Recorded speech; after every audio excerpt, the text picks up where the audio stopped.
All those moments will be lost in time, like tears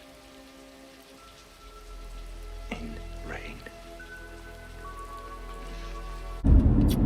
Alright, g'day. My name's Rue. I'm a guitar player here in Nashville, Tennessee.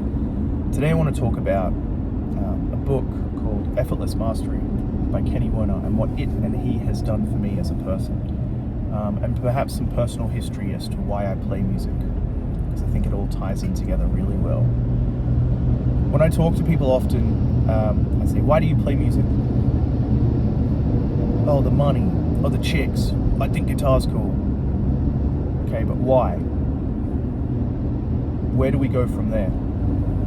How do we dig deeper? How do we find something from nothing? How do we gather meaning from this? My first memory in life is, I think I was sitting on my dad's lap. I can't remember if I was sitting next to him or on his lap, but I can visualize where we were in the house. I can visualize him. I can visualize the pattern on the couch because it was so specific. And I can, for the most part, I think I remember the layout of the room correctly. But we were listening to Charlie Parker. I was just young enough to learn about the human anatomy, and Charlie Parker has this tune with Dizzy Gillespie called Salt Peanuts, where they play and then they go, salt peanuts, salt peanuts. But I struggled to pronounce it, and I just learned about human anatomy, so we called it Soapy Nuts, which is a long-running joke between my dad and I of 30 years now, I guess, nearly 30 years, so James, if you watch this, you know. That's a classic, isn't it?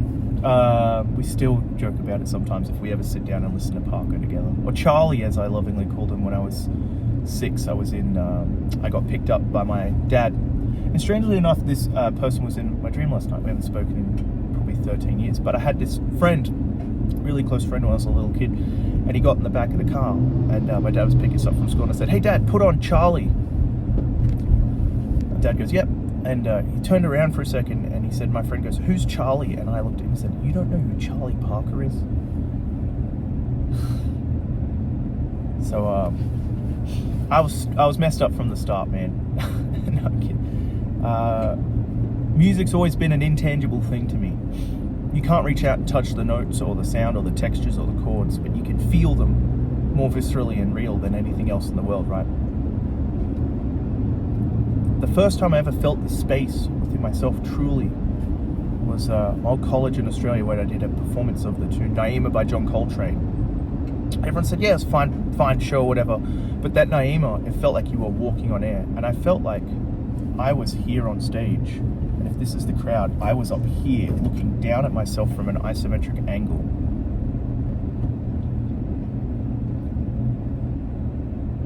And I can remember how I felt. It was the final part of my performance, and after I finished, I put up my hand, thanked everyone, and then said good night and walked out. And I went and found a room instantly, and I broke down because I had experienced something so intense. To live in the space is a scary thing. It's to live in a place where every note has intentionality, every note has meaning, every note has a purpose, the length and the duration, the volume, the dynamics of it, the tone.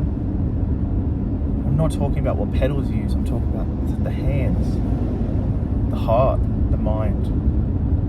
To live in the space is to live without fear. You know, to be a slave is to live in fear. That's a quote from Blade Runner, my favorite film of all time. You know, there's that monologue Rutger Hauer gives, and I can't quote the whole thing because it'll make me cry. It's so beautiful. But at the end he says, all those memories will be lost like tears in rain. And when you think about something like that in relation to music, you think that, you know, maybe 6 months ago I saw Mike Bork play a guitar solo that was so mind-blowing, and in the space everything was right, the whole band was together and everything was so perfect that I couldn't look away, but I couldn't look at him, and I couldn't believe what I was hearing. I was so in the moment and in sync with him that even after we looked at each other, you feel that? And I'll never be able to recapture that because it's not recorded. And it's funny because I usually put a voice memo down on my phone and record gigs. Oh, it's raining. I'm really happy about that. I think rain suits the mood I'm in. When people talk about what music means to them, I need an answer more than guitar is cool. That doesn't mean anything to me. Something within you stirred so that you would play that instrument, so that you would gain the courage to want to do it and to spend time with it. When you listen to someone like Schofield, Alan Holdsworth, Eddie Van Halen, B.B. King, they all play each note like it's their first, their last, and their ultimate dying breath, right? That's the space to me. Whether you call it that or not, that's existing within the space. I have a great relationship with Kenny. We haven't spoken in a couple of years, but we pick up like old friends, and I need to call him now. But when I took his first class at Berkeley, Kenny showed up 25 minutes late. After 15 minutes, you can just leave and you won't get docked for missing a class. So a ton of people left because it was one of those like, oh, you have to take your classes. But I wanted to study with Kenny. His trio is one of the most insane things I've ever seen in my life. His drummer is a Jew.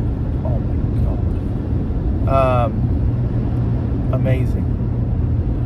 Kenny and I got to the space that lesson together and we felt something. We felt a connection. What I noticed is when he came to class, and this is a funny story, he had a coffee cake in one hand and a coffee from Tarte, which is this bakery that was next to Berkeley. I said, oh, he's late because he's gone and got that. So the next week, the same thing happened. He's 25 minutes late. He's got the same stuff. I went, all right, I'm going to go get my own coffee before the class. So screw it, man. I can do what I want if he's doing what he wants. So I go to Tarte. I think it was a 2 to 3 or 2 to 4 class. And I go and get coffee and a little baked treat, and I sit down and I look to my right, and who is there but Kenny? And so we used to go get coffee before class and have a baked treat together and show up together late. And then sometimes we'd go to the I can't remember, there was an Irish pub on Boylston Street we used to go to together sometimes. And man, he was just a friend. I remember once he was doing the COVID online classes and I booked mine at 1:45 an hour. He goes, you're the only person in history to ever book it at 1:45. I'll take it. Ari Honig, that was his drummer. The famous story is that Kenny went to do a masterclass at the University of North Texas, I believe. And Ari was about 15 and Ari's playing in 4/4 and he turned Ari around and Ari got really upset. Man, you turned me around, man. Kenny goes, you got to watch what you're doing. You got to listen. I'm going to turn you around. 3 years later, he returns and Ari's playing with him. And Ari turns Kenny around about 6-7 times. And Kenny goes, you turned me around, man. Non-stop. What's going on? You know, it's turning 4/4, so they sound off beat or on beat. And Ari goes, you got to listen, man. You got to pay attention. And they play together and they have now for many years. It's a beautiful friendship. Kenny talks about the space with complete reverence. Like music is a fanatical experience, a religious experience. When you hear about cultures of ancient times, old wisdom, you hear about the musicians being storytellers, passing down sacred rhythms and passing down tomes and music and song. When we think of where Western music comes from, you know, the beginnings of Western music culture, the blues, there's a reason why those songs and those hymns and those legendary things are held in a higher reverence and regard in society and will be for millions of years as compared to a song someone's written about their truck, right? I just wonder what drives you to play music. Maybe it is just that the guitar's cool, but I think there's a deeper strata and a hidden meaning to music that can't be expressed through words.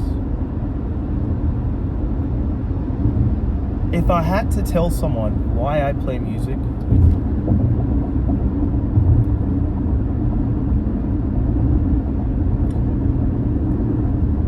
there's an understanding that humans can't express everything necessarily through words.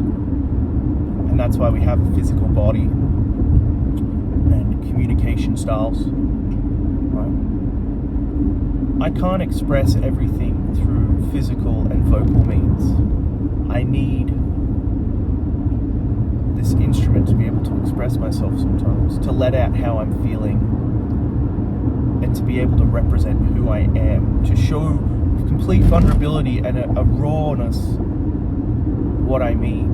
And learning to do that is one of the hardest things you can do on the instrument. You need to find your lane and your vehicle. And I don't think at 31 years old I have found that.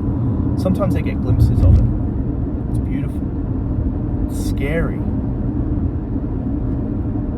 But those glimpses are the most incredible thing ever. So I say, if you're going to read Kenny's book puts you into the space. It's this beautiful place where every note matters. I say read it and try it. Don't be afraid to do the meditations and the exercises. Some people say, well, I don't want that. I think that's stupid, or laugh at it, or what have you got to lose?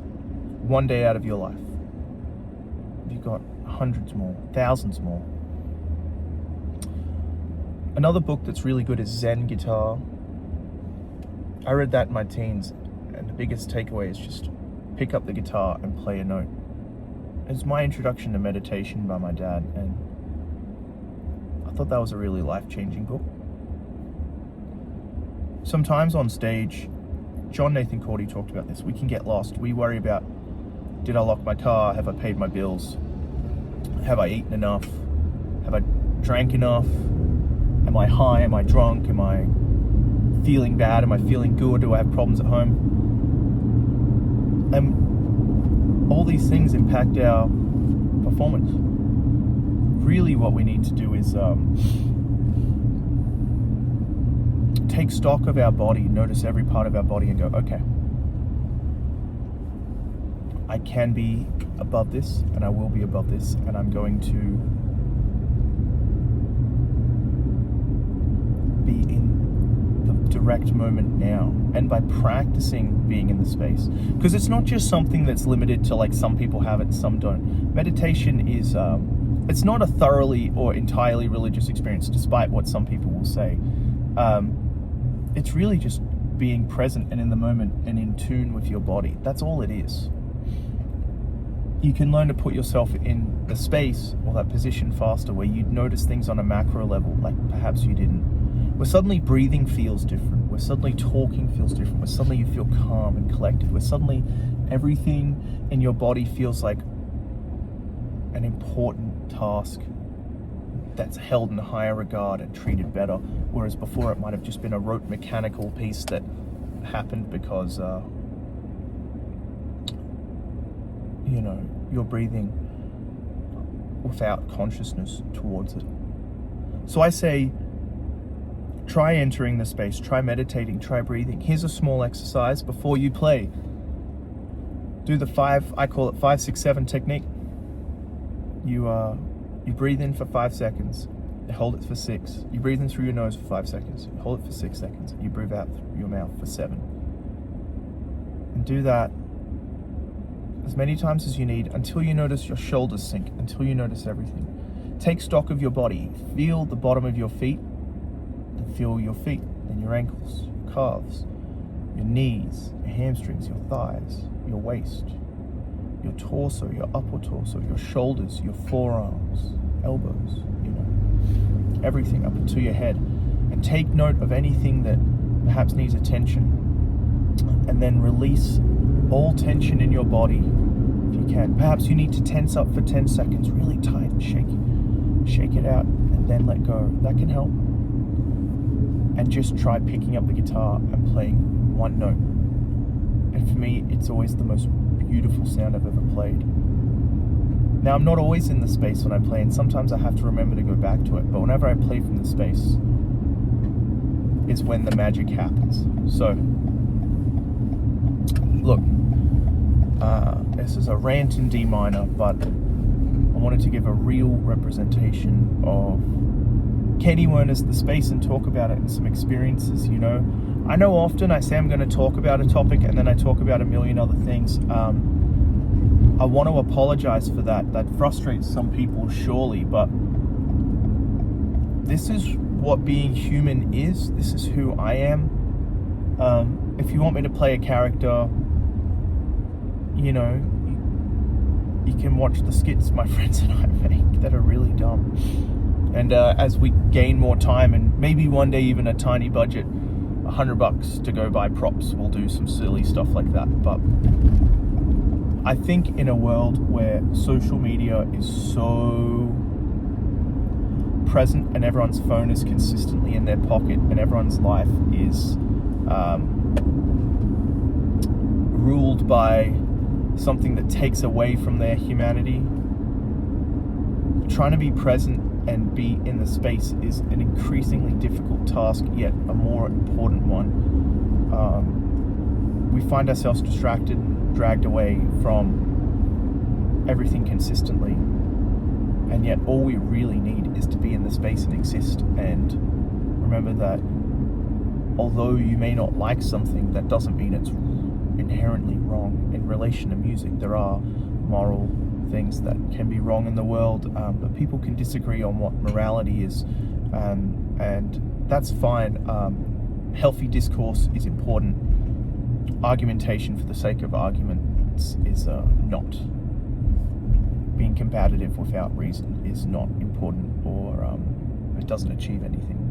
I'll be dead honest. So I just watched a bike nearly get hit because she's on her... Stuff like that.